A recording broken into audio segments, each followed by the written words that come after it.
The overall goal of this gel-assisted rehydration method is to robustly form intact unilamellar giant polymer vesicles in which vesicle size distribution can be easily controlled.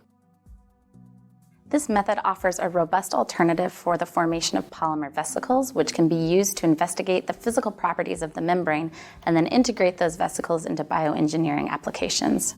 The main advantage of this technique is the ability to easily produce hundreds of intact giant polymer vesicles much more quickly and in a less labor-intensive manner than traditional techniques. So the idea for this came about when we learned of the gel-assisted rehydration technique for forming giant lipid vesicles. Now, current methods for forming giant polymersomes, however, are challenging and often low-yielding. So we decided to use this methodology as an alternative approach.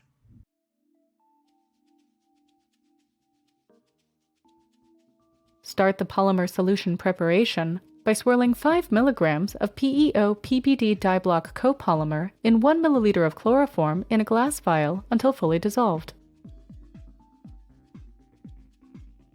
Add a 5 mg per milliliter solution of polymer in chloroform and a 1 mg per milliliter solution of fluorescently labeled lipid in chloroform to a new vial until a final concentration of 99.5 mol% polymer and 0.5 mol% lipid is obtained. To minimize evaporation, transfer the polymer solution to an airtight vial with a chloroform-resistant lid and store at -20°C for later use.